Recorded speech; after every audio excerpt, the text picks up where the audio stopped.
कि करके पूरा हिसाब लाया हूँ, तेरे खत का जवाब लाया हूँ। करके पूरा हिसाब लाया हूँ, तेरे खत का जवाब लाया हूँ। लोग महंगे गुलाब लाए हैं, कि लोग महंगे गुलाब लाए हैं, मैं तो केवल किताब लाया हूँ।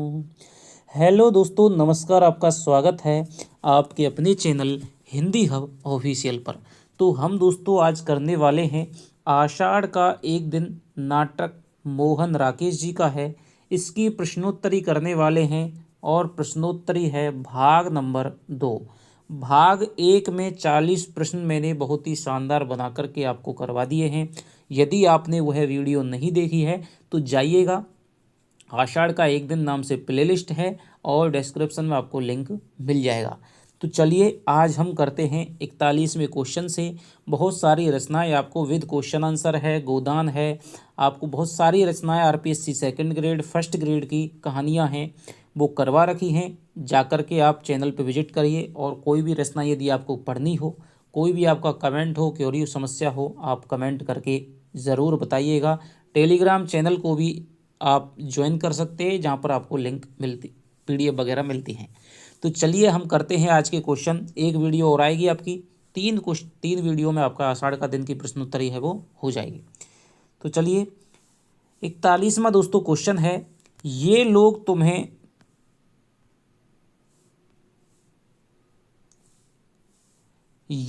तुम्हें समझ नहीं पाते, वे सामान्य की कसौटी पर तुम्हारी परीक्षा करना चाहते हैं। कथन किसने किससे कहा? मल्लिका ने कालिदास से, निक्षेप ने कालिदास से, मातुल ने कालिदास से, वररुचि ने कालिदास से। बताइए कितने दोस्तों आपके सही होते हैं। थोड़ा सा आप कमेंट में करके बताइएगा, जिससे प्रश्नों का स्तर है वो आपका थोड़ा सा मापा जा सके, किस तरह के प्रश्न मुझे आपके लिए रखने हैं।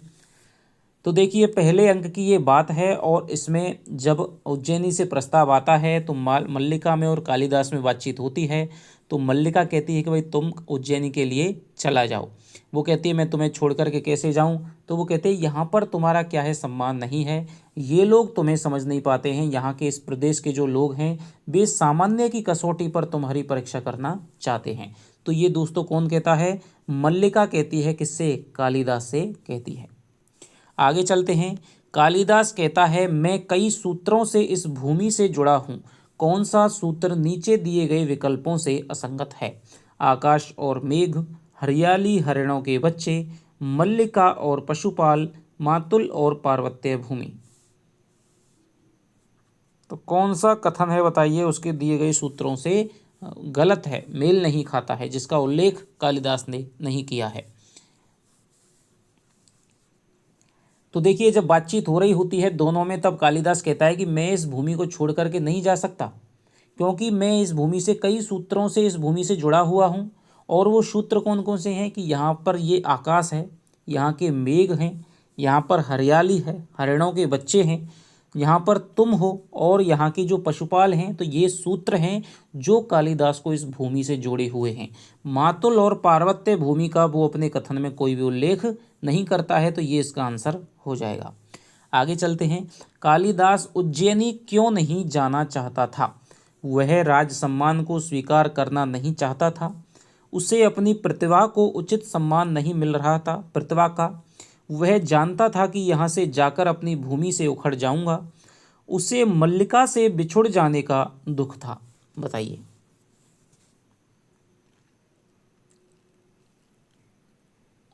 कौन सा कथन इसका सही हो जाएगा? तो देखिए कालिदास कहता है कि भाई मैं इसलिए उज्जैनी नहीं जाना चाहता कि मैं यहाँ से जाकर वहाँ जाऊँगा तो यहाँ की जो भूमि है उससे मैं उखड़ जाऊँगा। तो ये वाला जो कथन है दोस्तों वो बिल्कुल सही है। और भी कारण होते हैं, जैसे राज सम्मान को वो कहता है कि मैं राजकीय मुद्राओं से कृत होने वाला नहीं हूँ। ठीक है, मल्लिका से भी बिछड़ जाने का, लेकिन जो ये बात कहता है कि मैं यहाँ की भूमि को छोड़कर इसलिए नहीं जाना चाहता क्योंकि मैं क्या है यहाँ की भूमि से फिर उखड़ जाऊंगा, तो ये बात वो कहता है। तुम्हें आज नई भूमि की आवश्यकता है जो तुम्हारे व्यक्तित्व को अधिक पूर्ण बना दे। कथन किसका है? कालिदास, विलोम, मल्लिका, अनुस्वार। बताइए।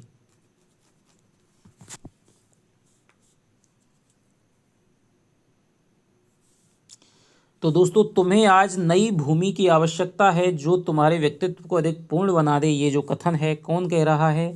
ये कह रही है मल्लिका, कह रही है कालिदास से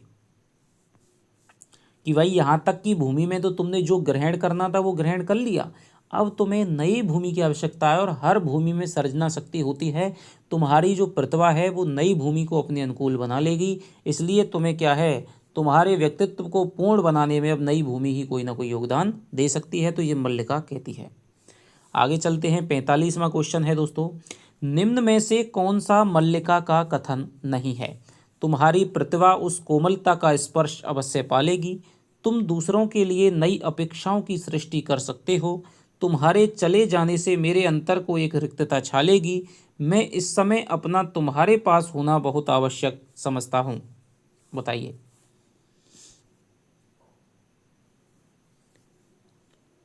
तो जैसा कि आप देख रहे हैं, सीधा सीधा हमें दिखाई दे रहा है कि तुम्हारी प्रतिभा है उस कोमलता से स्पर्श पालेगी, अभी मैंने आपको हिंट दे दी थी।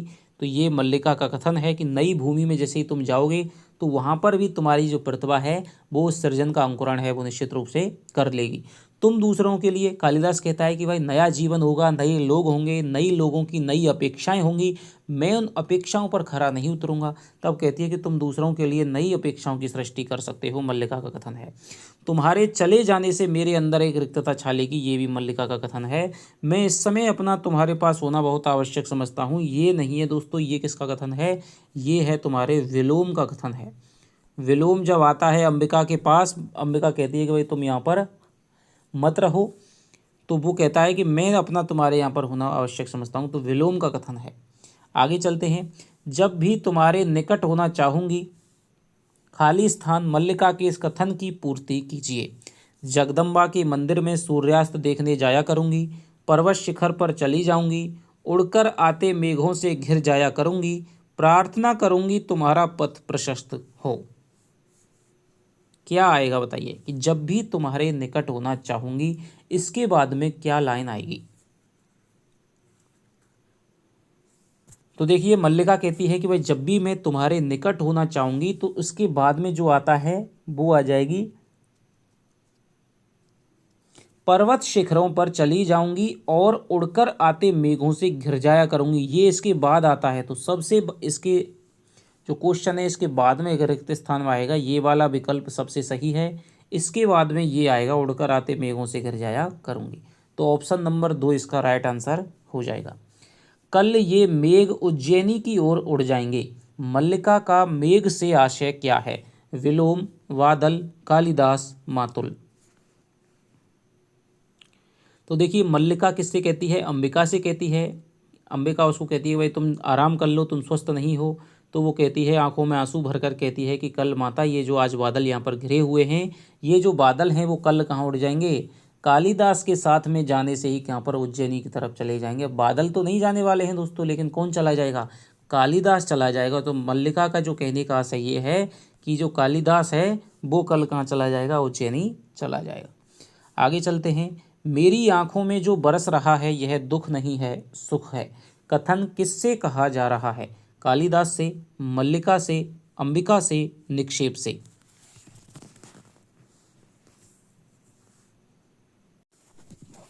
बताइए। तो देखिए, ये जो कथन है वो कहता है क्या? मेरी आंखों में जो बरस रहा है, ये कथन अंबिका से कौन कह रही है? मल्लिका कह रही है। आगे चलते हैं, अंक 2 में मल्लिका के प्रकोष्ठ की स्थिति से संबंधित असंगत विकल्प है। तो देखिए, जो भी स्थिति वहाँ पर उसके कमरे की बताई गई है, ठीक है, उस स्थिति से आपको गलत विकल्प है वो चुनना है। गेरू से बने स्वस्तिक, शंख और कमल अब बुझे बुझे से हैं। कुंभ केवल एक है और उस पर ऊपर तक काई जमी है। चूल्हे के निकट कोने में रस्सी बंधी है जिस पर कुछ वस्त्र सूखने के लिए फैलाए गए हैं।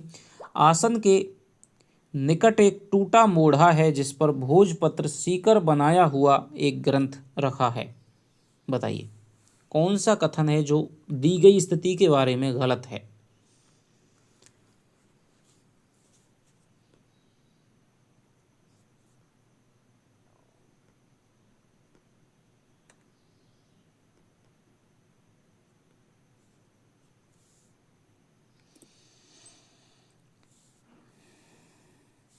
तो देखिए अंक 2 में जो स्थिति बताई गई है कि भाई अब जो कमरा है वो पहले से बहुत ज़्यादा बदल चुका है और उस कमरे में क्या है, जो उसकी जो लिपाई है वो बहुत कुछ उधड़ी हुई है। गेरू से बने जो स्वास्तिक शंख और कमल हैं अब बुझे बुझे से हैं। कुंभ क्या है, केवल एक नहीं है दोस्तों, कुंभ केवल दो हैं और उन पर ऊपर तक काई जमी हुई है। तो ये कथन है यहाँ पर गलत हो जाएगा। चूल्हे के निकट कोने में रस्सी बंधी है जिस पर कुछ वस्त्र सूखने के लिए फैलाए गए हैं, ये भी बिल्कुल सही है। आसन के निकट एक टूटा मोड़ा है जिस पर भोजपत्र, ये भी बात बिल्कुल सही है। ठीक है, तो आसन पर कुछ भोजपत्र भी बिखरे हैं, कुछ एक रेशमी वस्त्र भी बंधे हैं। ठीक है, और जो वस्त्र यहाँ पर सुखाए गए हैं उनमें जगह जगह क्या है, फटे हुए हैं, उनमें जगह जगह टाँकियाँ लगी हुई हैं। चौकी पर क्या है, एक क्या है, चौकी रखी हुई है जिस पर मल्लिका बैठ करके खरल में औषधि पीस रही है। ठीक है, तो ये सारी स्थिति वहाँ की बताई गई है। तो यहाँ का जो उत्तर हो जाएगा, कुंभ क्या है, दो हैं, केवल दो हैं जिन पर ऊपर तक काई जमी हुई है। तो ये ऑप्शन यहाँ का सही हो जाएगा। आगे चलते हैं। अंदर बिछे तल्प का कोना उसी तरह दिखाई देता है। तल्प पर लेटी है। अंक 2 के इस कथन की पूर्ति कीजिए। मल्लिका, अंबिका, छोटी बच्ची, हरिण शावक। तो तल्प पर यानी पलंग पर कौन लेटा हुआ है, तो देखिए खाली स्थान में आ जाएगा, कौन आ जाएगा, अंदर बिछे तल्प का कोना उसी तरह दिखाई देता है जिस पर कौन है, अंबिका लेटी हुई है। अंबिका थोड़ा सा स्वास्थ्य उसका खराब है। 2 वर्ष से निरंतर एक साथ ज्वर, किसके ज्वर की बात हो रही है, मल्लिका, अंबिका, निक्षेप, मातुल। तो देखिए अभी मैंने आपको बता दिया, तो ये अंबिका के ज्वर की, बुखार की बात हो रही है और कौन कर रहा है, निक्षेप कर रहा है मल्लिका से। मल्लिका अंक 2 में अंबिका के लिए तैयार औषध में कौन सी वस्तुएं मिलाती है, दूध और पानी, शहद और पानी, दूध और शहद, केवल शहद। तो देखिए हमने स्थिति के बारे में देखा था कि अंबिका एक चौकी पर बैठकर के खरल में औषधि पीस रही है और जब वो औषधि तैयार हो जाती है, अंबिका को ज्वर चढ़ा हुआ है, तो औषधि में वो मिलाती है, क्या मिलाती है, शहद, और दूध और शहद है वो मिलाती है, दोनों चीज़ें मिलाती है। आगे चलते हैं। 2 वर्ष पहले जो व्यवसायी आए थे उन्होंने खाली स्थान की प्रतियां मुझे ला दी थी। मल्लिका के इस कथन के ग्रंथों की क्रम से पूर्ति कीजिए। कुमार संभव, मेघदूत, अभिज्ञान शाकुंतल, मेघदूत, ऋतु संहार, मेघदूत, रघुवंश और मेघदूत।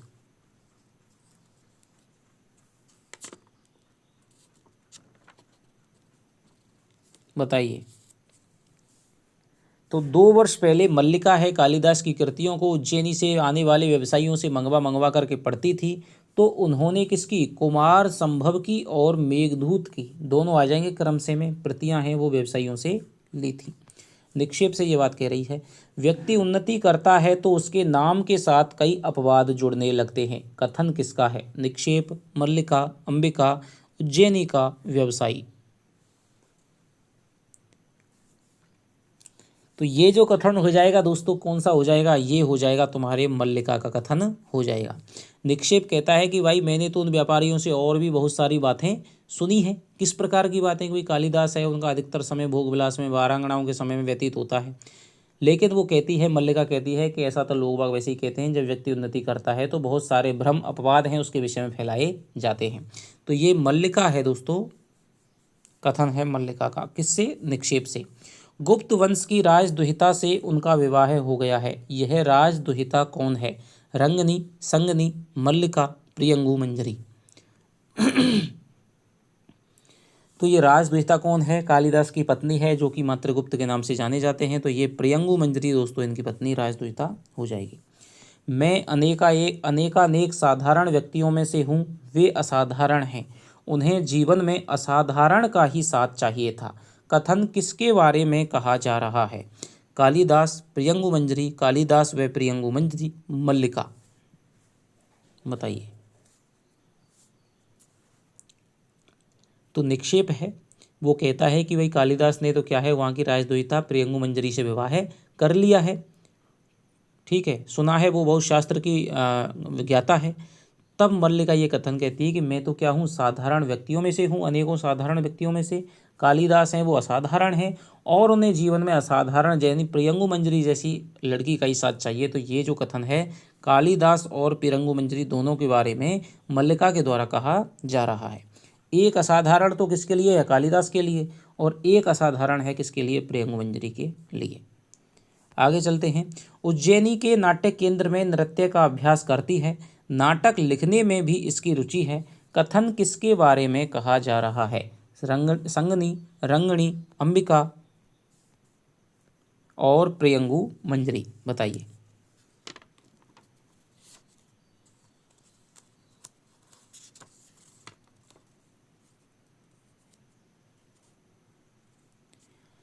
तो ये जो कथन है दोस्तों, ये कहा जा रहा है उज्जैनी के नाट्य केंद्र में नृत्य का अभ्यास करती है और नाटक लिखने में भी इसकी रुचि है। तो ये जो कथन है दोस्तों किसके बारे में? रंगणी के बारे में कहा जा रहा है। किसके बारे में? रंगणी के बारे में कहा जा रहा है। अब देखिए किस तरह पहचानेंगे आप इसको, कि रंग से ही आप पहुंच सकते हैं। रंग शिल्प या रंग संकेत किस में प्रयुक्त होते हैं? नाटक में प्रयुक्त होते हैं। ठीक है, रंग किसको है? प्रसिद्ध रंगकर्मी, तो नाटक कला से जुड़ा होता है उसको कहते हैं रंगकर्मी। तो ये रंगणी से इसका नाम ही इसलिए रखा गया है रंगणी। ठीक है, तो रंगणी हो जाएगा। उज्जैनी के नाट्य केंद्र में नृत्य का अभ्यास करती है और नाटक लिखने में इसकी रुचि है, तो ये हो जाएगा रंगणी से। नाटक में नृत्य भी किया जाता है। आगे चलते हैं। रंगणी के बारे में गलत विकल्प कौन सा है?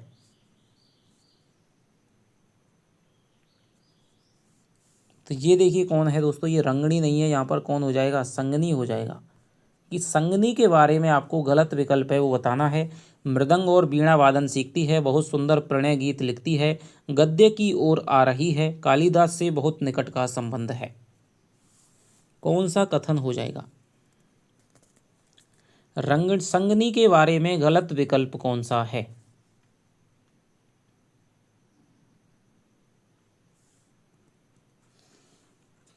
तो संगनी के बारे में दोस्तों गलत विकल्प हो जाएगा। देखिए संगनी किससे बना है दोस्तों? संगीत से बना है। संगनी संगीत से बना है, तो मृदंग और वीणा वादन है वो सीखेगी, बिल्कुल सही बात है। प्रणय गीत भी है, उनको गाएगी, ये बिल्कुल सही बात है। गद्य की ओर आ रही है, ये भी बात सही है। कौन कह रहा है? ये रंगणी कह रही है दोस्तों। रंगणी कह रही है संगनी के बारे में। ठीक है, कालिदास से उसका बहुत, ये बात है वो नहीं कहती है। तो संगनी के बारे में तीन चीज़ें हैं, ध्यान रखना, कि वो गद्य की ओर आ रही है, सुंदर प्रणय गीत लिखती है, मृदंग और वीणा वादन है। संगनी बना है संगीत से, और रंगणी बना है किससे? रंगशाला से, रंग से। आगे चलते हैं। यद्वा को कुछ लोग यरवा बोलते हैं और तद्वा को तरवा। संगनी के अनुसार किस आचार्य ने ऐसा कहा है? भरत मुनि, पतंजलि, सुश्रुत, वाग्भट।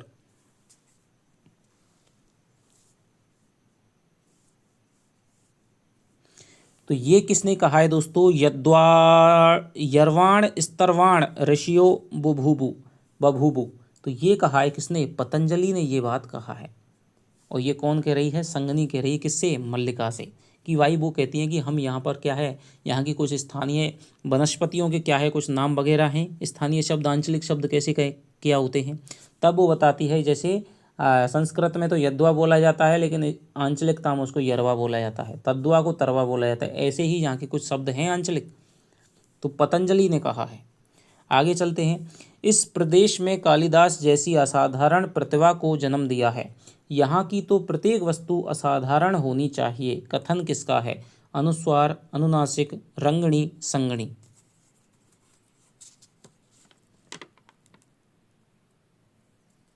बताइए। तो ये जो कथन हो जाएगा दोस्तों असाधारण प्रतिभा, ये हो जाएगा संगनी का कथन हो जाएगा। आगे चलते हैं। कालिदास के जीवन की पृष्ठभूमि का अध्ययन कौन कर रहा था? रंगणी, संगणी, अनुस्वार, अनुनासिक, विलोम, मातुल, दंतुल और निक्षेप। तो कौन कर रहा है? रंगणी और संगणी वो कहती हैं कि हम यहाँ पर केवल जिस भूमि ने कालिदास जैसे महान प्रतिभाशाली व्यक्ति को जन्म दिया है, हम उस यहाँ के जीवन का अध्ययन करना चाहती हैं, उनके पृष्ठभूमि का अध्ययन करना चाहती हैं, रंगणी संगणी। आगे चलते हैं। भास्वंती रत्नानि महोषधीश्च किसकी उक्ति है? कालिदास की, भारवी की, पतंजलि की, वररुचि की।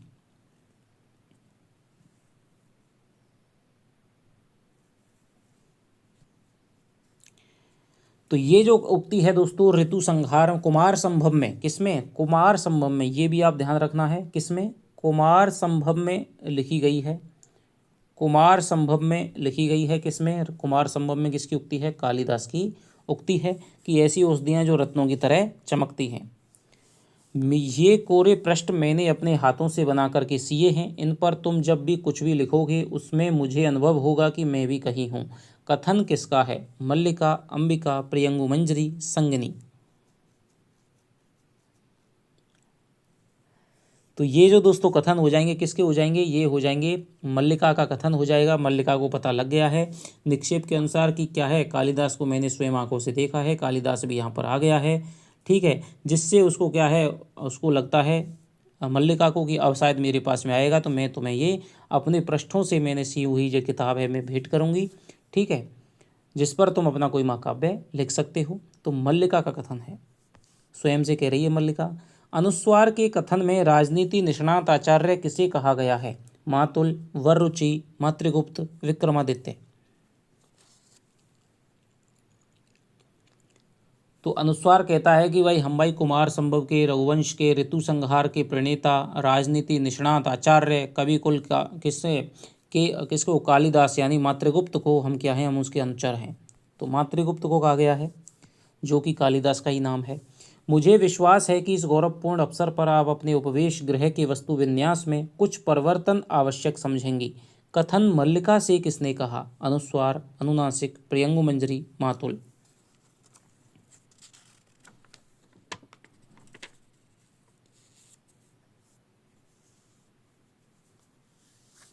तो ये जो कथन है दोस्तों किसने कहा? अनुस्वार ने कहा था मल्लिका से। अनुनासिक के अनुसार मल्लिका के प्रकोष्ठ में आसन की स्थिति कैसी होनी चाहिए? वर्तमान स्थिति से 7 अंगुल दक्षिण की ओर, वर्तमान स्थिति से 7 अंगुल उत्तर की ओर, वर्तमान स्थिति से 5 अंगुल उत्तर की ओर, वर्तमान स्थिति से 5 अंगुल दक्षिण की ओर। कैसी स्थिति बताइए होनी चाहिए?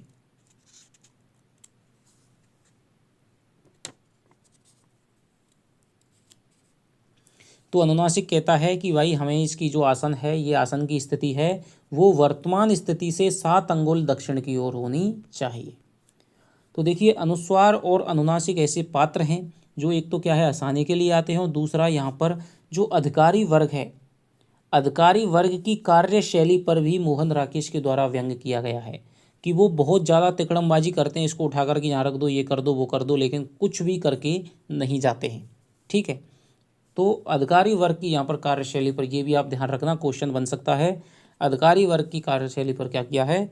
व्यंग किया गया है कि वहाँ पर क्या है, बातें बड़ी बड़ी की जाती हैं, बड़ी बड़ी योजना दिखाई जाती है, लेकिन काम के नाम पर क्या होता है? जीरो होता है। अगला क्वेश्चन चलते हैं 67। अनुस्वार के अनुसार आसन की स्थिति 5 अंगुल उत्तर की ओर होनी चाहिए क्योंकि देवी द्वार से प्रवेश करेंगी और आसन द्वार के निकट होगा।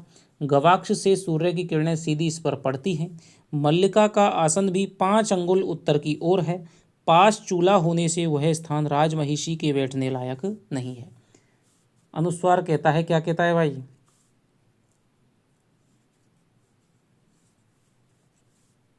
देखिए दोस्तों, ये जो कथन है अनुनासिक के अनुसार है, ठीक है, अनुनासिक के अनुसार तो वर्तमान स्थिति 7 अंगुल दक्षिण की ओर होनी चाहिए। अब अनुस्वार कहता है कि इसकी स्थिति आसन की 5 अंगुल उत्तर की ओर होनी चाहिए। क्यों होनी चाहिए, ये बात आपको बताना है।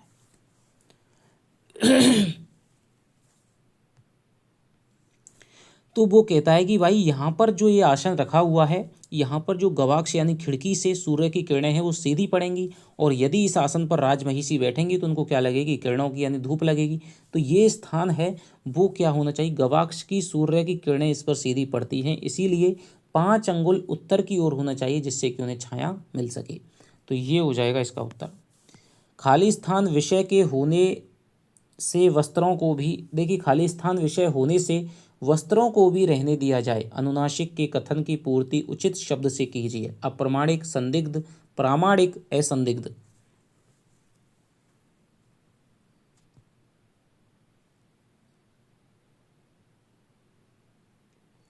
तो देखिए दोनों में बातचीत होती है, ठीक है। अनुस्वार कहता है कि ये वस्त्र इनका क्या करें, अनुनासिक कहता है कि वस्त्र तो गीले हैं, इन्हें नहीं हटाना चाहिए। कि क्यों, कि शास्त्रीय प्रमाण ही ऐसा है। कौन सा प्रमाण है, अनुनासिक कहता है मुझे तो याद है ही नहीं। तो याद ही नहीं है तो फिर ये संदिग्ध विषय है। क्या है, संदिग्ध विषय है, इसलिए इन वस्त्रों को भी यहीं पर रहने दिया जाए, संदिग्ध विषय होने के कारण। आगे चलते हैं। अनुनासिक कहता है कि ये काम हमारी स्थिति के अनुकूल नहीं है। कौन सा काम, भोजनों को हाथ लगाना, गीले वस्त्रों को हटाना, चूल्हे के आसपास की वस्तुओं को हटाना, कुंभों को एक दूसरे के स्थान पर रखना। बताइए कौन सा जो काम है इनकी स्थिति के अनुकूल नहीं है। अनुनासिक कहता है कि ये काम हमारी स्थिति के अनुकूल नहीं है। कौन सा काम,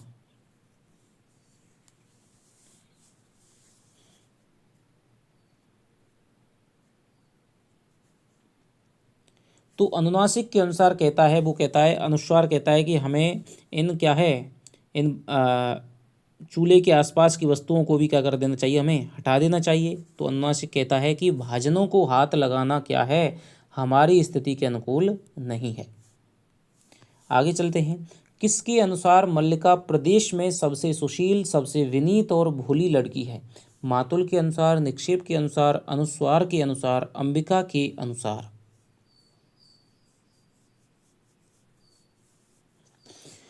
तो जब मातुल है कौन लेकर आता है, मातुल प्रियंगु मंजरी के साथ में आता है। वो कहता है कि इससे मिलिए मल्लिका, ये हमारे प्रदेश में सबसे सुशील, सबसे विनीत और सबसे भोली लड़की है। किसके अनुसार, मातुल के अनुसार। आगे चलते हैं। मातुल के द्वारा मल्लिका को क्या उपमा दी गई थी। प्रदेश की पताका, प्रदेश की राजहंसनी, प्रदेश की राजकुमारी, प्रदेश की सोनचरैया।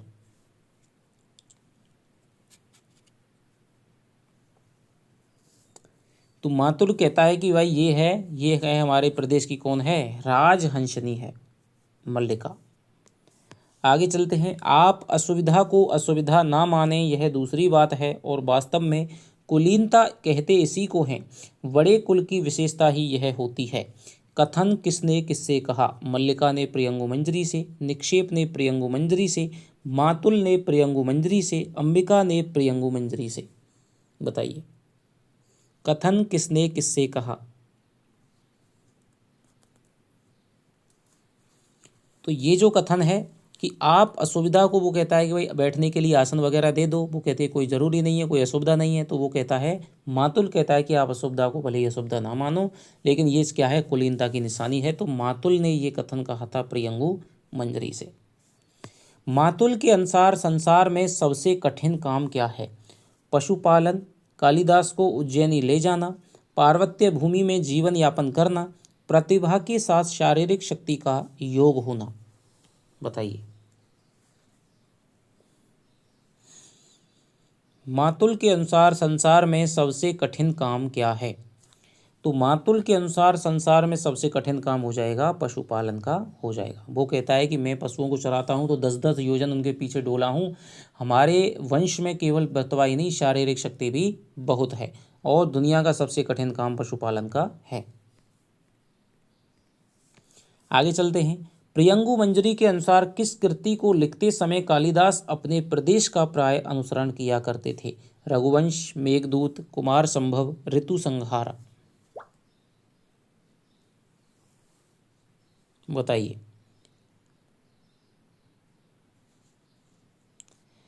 तो कौन कहती है, प्रियंगु मंजरी कहती है कि भाई यहाँ पर मैं वो हमेशा जिस समय वो मेघदूत लिख रहे थे तो मेघदूत के लिखते समय यहाँ पर तुम्हारा, तुम्हारे इस प्रदेश का प्राय स्मरण किया करते थे। आगे चलते हैं। इस सौंदर्य के सामने जीवन की सब सुविधाएं हे हैं, इसे आंखों में व्याप्त करने के लिए खाली स्थान का समय भी पर्याप्त नहीं। प्रियंगु मंजरी के इस कथन की पूर्ति कीजिए। उम्र भर, घड़ी भर, जीवन भर, जिंदगी भर।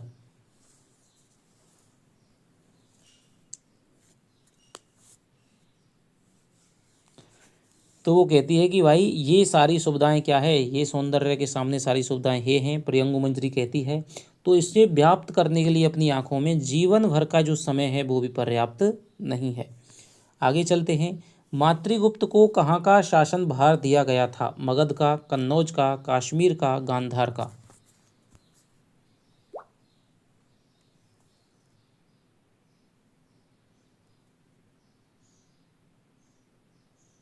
तो किसका शासन भार? कश्मीर का भावी शासक बनाया गया था, वहां पर वो जा रहे थे दोनों सब सारे। कौन सा कथन प्रियंगु मंजरी का नहीं है? एक प्रदेश का शासन बहुत बड़ा उत्तरदायित्व है। सौंदर्य का यह सहज उपभोग हमारे लिए केवल एक सपना है। मैं यहाँ का कुछ वातावरण साथ ले जाना चाहती हूँ। मैं राजनीतिक जीवन के संबंध में कुछ भी नहीं जानती। तो ये कौन सा कथन है जो प्रियंगु मंजरी का नहीं है?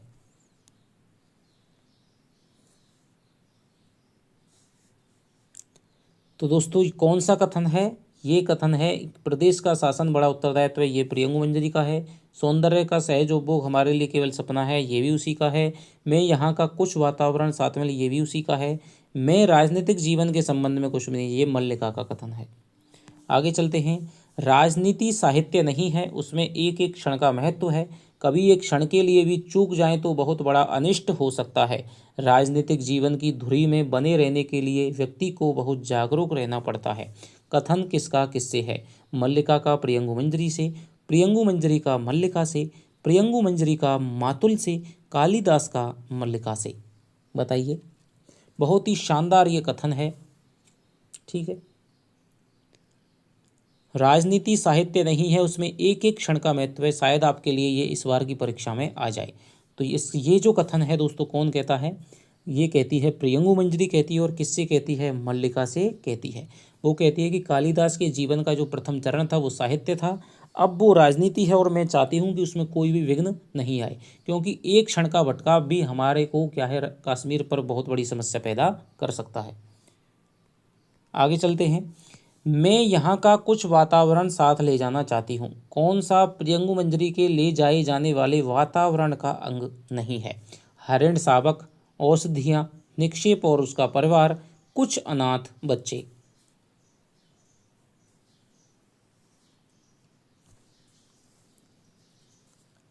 तो देखिए प्रियंगु मंजरी कहती है कि जब भी वो कोई आए, बहुत बार क्या है, व्याकुल हो जाते हैं, यहाँ की चीज़ों का स्मरण करते हैं, और मैं चाहती हूँ कि यहाँ की कोई भी चीज़ उन्हें याद नहीं आ जाए।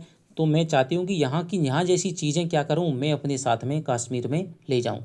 जैसे यहाँ के मैं हरिण शावक ले जाऊँगा अपने उद्यान में औषधियाँ लगाएंगे। ठीक है। और कुछ अनाथ बच्चों को भी वहाँ पर हम जा कर के शिक्षा देंगे। इसके बाद में वो कहते हैं कि यहाँ की कुछ घरों की शैली के अनुसार भी हम वहाँ पर घर बनवाएंगे।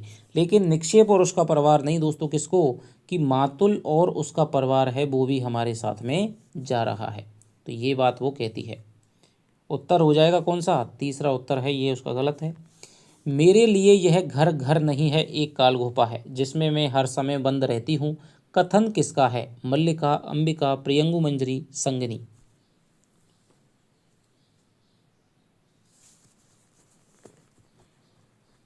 तो ये जो कथन है दोस्तों किसका है? अंबिका का ये कथन हो जाएगा। अंत में प्रियंगु मंजरी उसको प्रस्ताव देती है मल्लिका को कि तुम्हारे घर के तुम भी चाहो तो हमारे साथ में चल सकती हो। ये जो दोनों अधिकारी आए थे अनुस्वार अनुनासिक, इनमें से बड़े योग्य हैं, तुम इनमें से मेरी संगनी बन करके चल सकती हो, इनमें से किसी से भी तुम विवाह कर सकती हो। मल्लिका मना कर देती है। वो कहती है तो मैं तुम्हारे लिए कुछ ना कुछ करना चाहती हूँ, तुम्हारे घर का मैं जीर्णोद्धार करवा दूंगी, परिसंस्कार करवा दूंगी, स्थपति आएंगे तुम्हारे घर को बना देंगे। लेकिन वो मना कर देती है। तभी मल्लिका है वो निकल आती है। वो कहती है कि ये नहीं चाहती, क्योंकि ये तो भावना के स्तर पर जीती है, ये शादी नहीं करना चाहती है। तो ये अंबिका का दोस्तों कथन है कि मेरे लिए ये घर घर नहीं है। जब मल्लिका मुझसे मना करती है तब वो बात कहती है मेरे लिए घर घर नहीं है, केवल एक काल गुफा है जिसमें मैं हर समय बंद रहती हूँ। अंबिका का कथन है। तो ये आपके दोस्तों 80 प्रश्न रहे। आशा करता हूँ कि आपको ये क्लास पसंद आई होगी और भी आगे क्वेश्चन निरंतर आपको बदलते रहेंगे। तो पूरे नाटक को यदि आपने कोई भी क्वेश्चन गलत नहीं करना है तो लगातार हिंदी हब ऑफिशियल के साथ में बने रहिएगा। और यदि आपने नाटक नहीं पढ़ा है तो पहले नाटक को पढ़िएगा, फिर ये क्वेश्चन करिएगा, आपको ज़्यादा आनंद आएगा। तो चलिए आपसे मिलता हूँ अगली वीडियो में, तब तक के लिए दोस्तों बाय बाय। जय हिंद, जय भारत।